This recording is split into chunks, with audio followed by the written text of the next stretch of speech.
जिस संत को दुनिया समझती थी एक साधारण पुरुष, वह तो निकले भगवान। आखिर कैसे संत रामपाल जी महाराज जी का भेष बनाकर कबीर परमेश्वर ने इतनी बड़ी लीला की जिसे आज तक दुनिया समझ नहीं सकी। आज इस सच्चाई से पर्दा उठ गया कि संत रामपाल जी महाराज ही कबीर परमात्मा है। तो दोस्तों, कैसे परमेश्वर कबीर जी ने संत रामपाल जी महाराज जी का रूप बनाकर इतने वर्षों तक ऐसी अद्भुत लीला की, देखते हैं इस वीडियो में।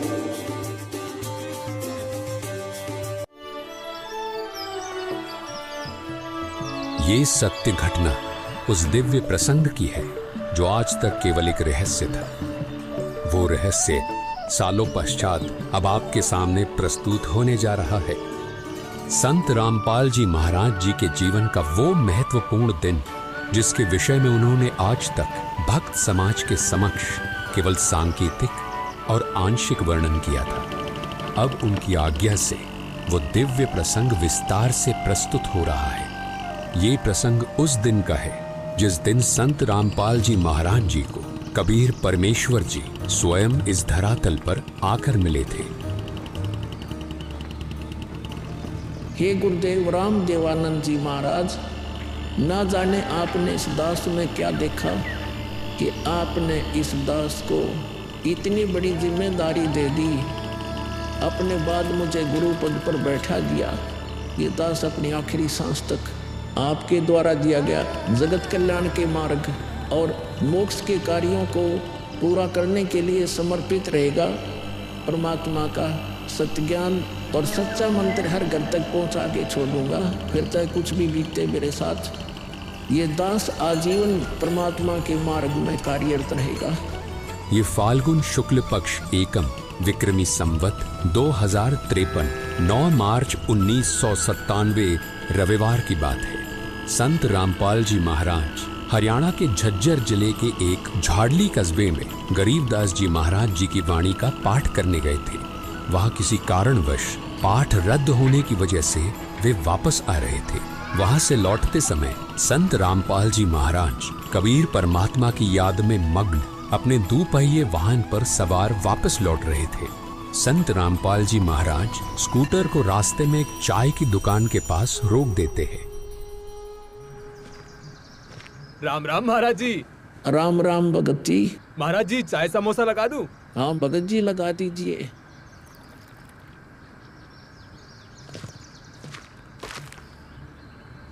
इस बोले भगत को भी परमात्मा का तत्व ज्ञान समझाना चाहिए।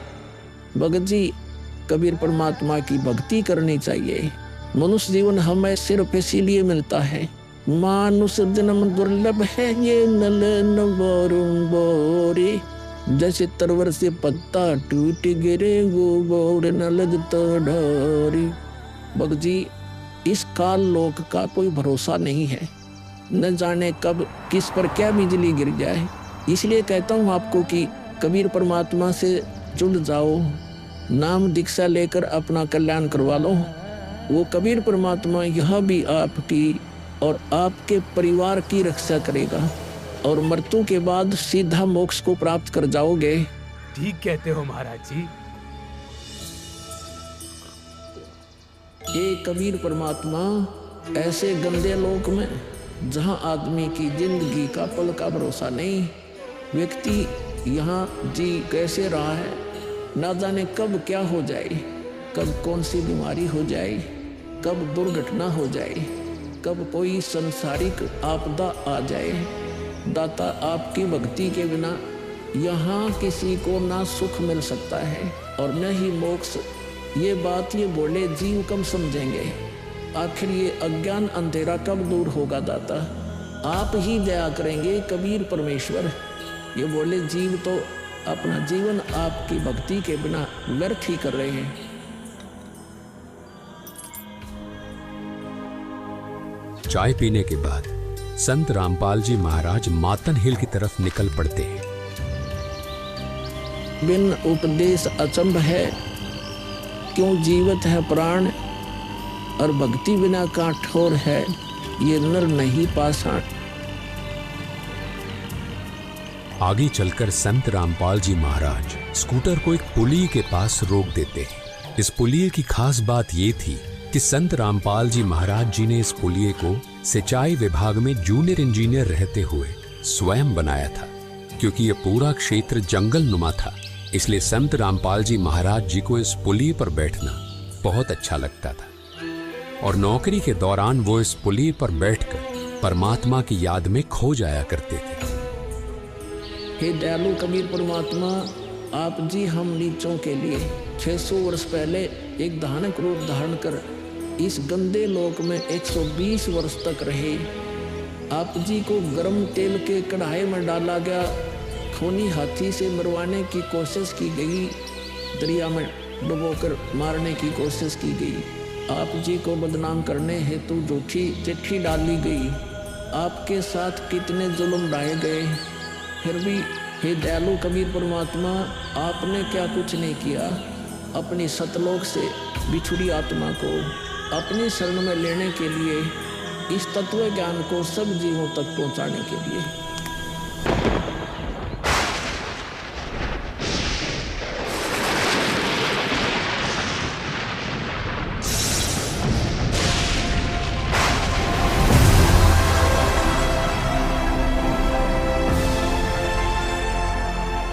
साहेब कबीर आजा आत्मा तोए पुकारती, तेरे हाथ में चाबी वो सतगुरु सतलोक द्वार की।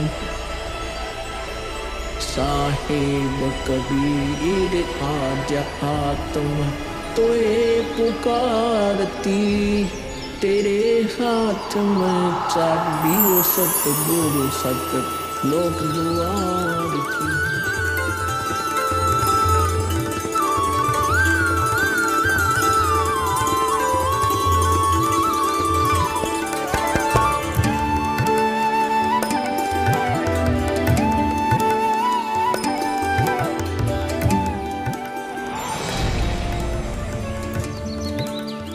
राम राम भगत जी।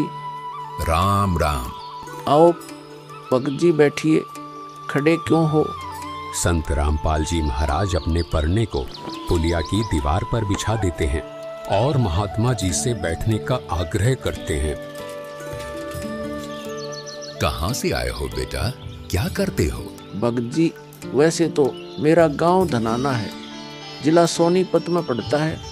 अब एक छोटा सा मकान बनाकर रोहतक में रहता हूँ। जूनियर इंजीनियर था, लेकिन अब नौकरी छोड़ दी है। बेटा, तेरे धनाना और रोहतक वाले घर के बारे में तो मैं अच्छी तरह से जानता हूँ, और यह भी जानता हूँ कि तेरे 2 पुत्र और 2 पुत्री हैं। मैं तो यह पूछ रहा था कि इस जन्म से पहले तेरा घर कहाँ था? अरे, इन महात्मा जी को मेरे बारे में इतना कैसे पता है? महात्मा जी, जन्म से पहले हम सतलोक में थे, वही हमारा घर था। लगता है ये भगत जी राधा स्वामी पंथ के अनुयायी हैं।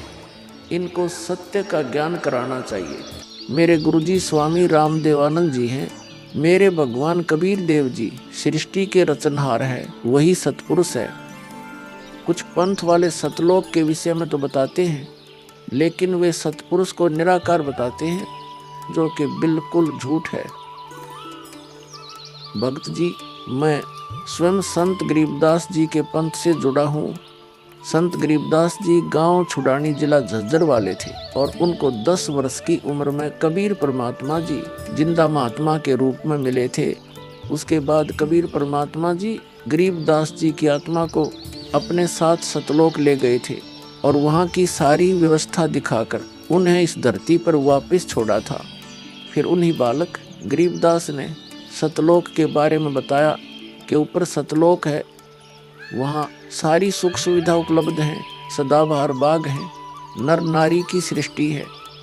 वहीं पर एक गुम्मट युक्त महल में कबीर परमात्मा जी सिंहासन पर बैठे हुए हैं और वहीं से कबीर परमात्मा जी इस सृष्टि को चला रहे हैं। हम सब वहीं रहा करते थे, वही हमने जाना है।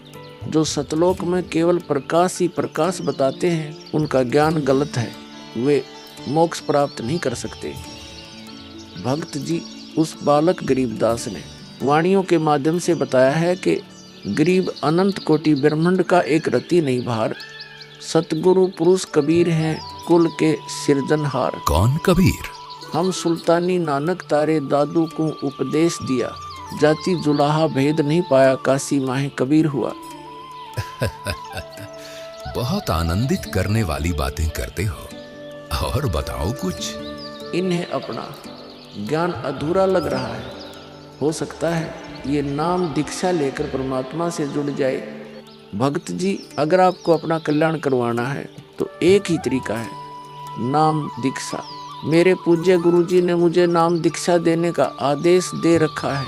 मैंने अपना घर और नौकरी छोड़ दी है। अब गुरुदेव जी की ही आज्ञा अनुसार प्रचार और दीक्षा देने का पवित्र कार्य कर रहा हूँ। बेटा, क्या तुम्हारे गुरु जी ने तुम्हें सारनाम और सार शब्द देने का भी आदेश दिया है? इन्हें कैसे पता सारनाम सार शब्द के बारे में? गुरुदेव की आज्ञा थी कि अभी सारनाम को सार्वजनिक नहीं करना है। उन्होंने कहा था कि मुझे स्वयं परमेश्वर कबीर जी मिलेंगे और वही मुझे सारनाम को सार्वजनिक करने का सही समय बताएंगे। तब तक यह सारनाम केवल विशेष विश्वास पात्र अनुयायियों तक सीमित रखना है। बेटा रामपाल, मैं ही सत्य पुरुष कबीर हूँ। अब वह समय आ गया है सारनाम और सार शब्द प्रदान करने का। वह भक्त जी, मैंने आपको बता दिया कि कबीर परमेश्वर मुझसे मिलने आएंगे, तो आप स्वयं ही कबीर परमेश्वर बन बैठे। मैंने अपने गुरु जी से पूछा था कि हे गुरुदेव, मैं कैसे पहचानूंगा जो मुझे मिलेंगे कि वे कबीर भगवान हैं।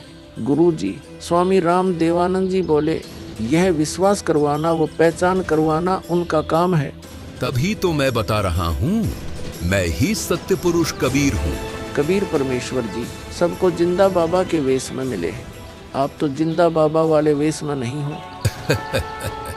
जिंदा महात्मा तो मुसलमान साधु होते हैं। मुसलमान धर्म तो अभी 1500 साल पहले ही बना है। मेरा असली वेश तो यही है जिस रूप में मैं तुम्हारे सामने खड़ा हूँ। रामपाल, तुम मेरी परम हंस आत्मा हो। जगत कल्याण के लिए मैंने ही तुझे भेजा है। अब सही समय आ गया है सार नाम और सार शब्द देने का। मैं कभी सिर पर मुकुट, कभी पगड़ी, कभी टोपी धारण कर लेता हूँ। चारों युगों में आता हूँ। सतयुग में सत सुकृत नाम से, त्रेता युग में मुनींद्र नाम से, द्वापर युग में करुणामय नाम से और कलयुग में अपने वास्तविक नाम कबीर देव यानी कबीर नाम से आता हूँ और तेरे जैसी हंस आत्माओं से मिलकर उनका भ्रम दूर करता हूँ। लेकिन अगर तुझे केवल जिंदा महात्मा के रूप में विश्वास है तो मैं तुझे अपना वो रूप भी दिखा देता हूँ। ये देख।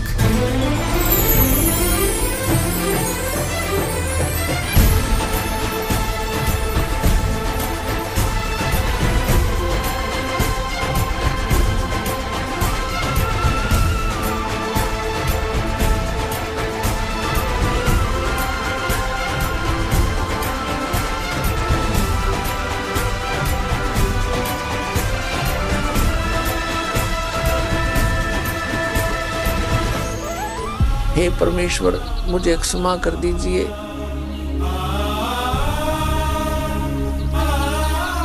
मुझसे अनजाने में गलती होगी।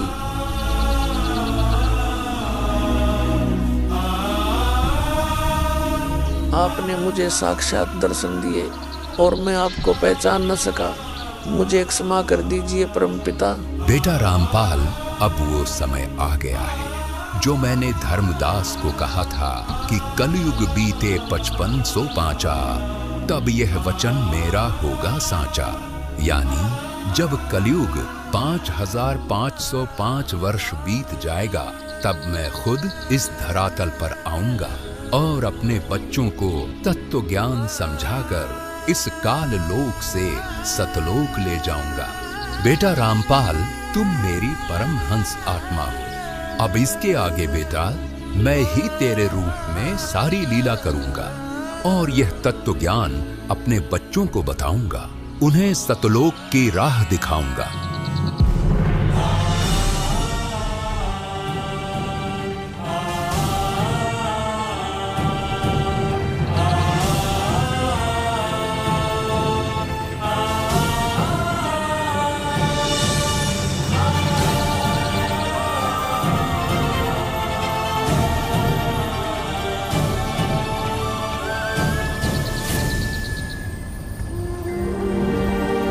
इस प्रकार कबीर परमात्मा संत रामपाल जी महाराज जी को सह शरीर सतलोक भेज देते हैं और अपनी लीला को आगे बढ़ाते हैं। गली ख्यालवी साल सतगुरु अतल दिगंबर धीर भक्ति हेत काया घर आए अवगत सहत कबीर भक्ति हेत काया घर आए अवगत सहत कबीर अमर करूं सतलोक पठाऊं तात बंदी छोड़ कहाऊं।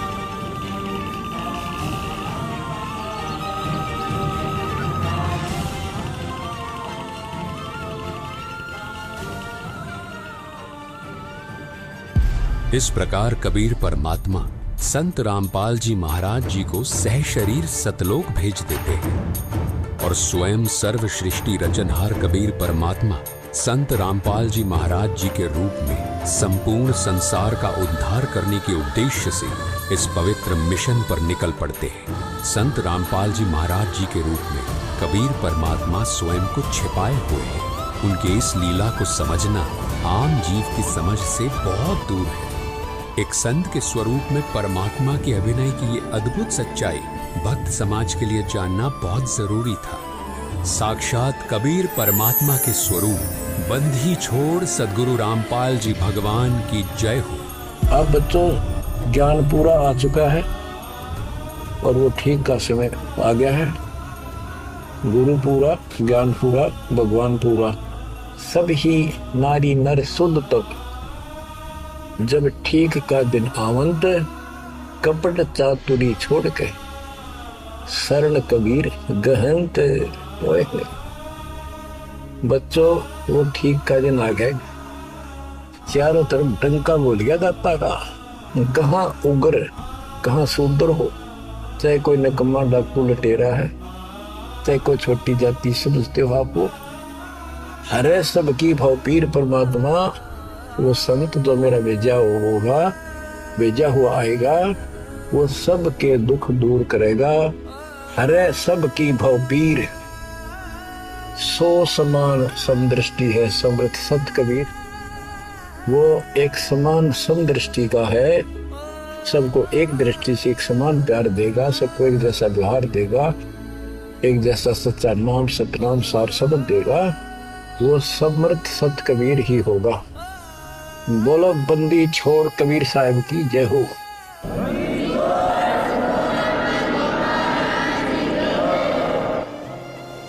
आपके मोक्ष के लिए परमात्मा ने कसर नहीं छोड़ रखी।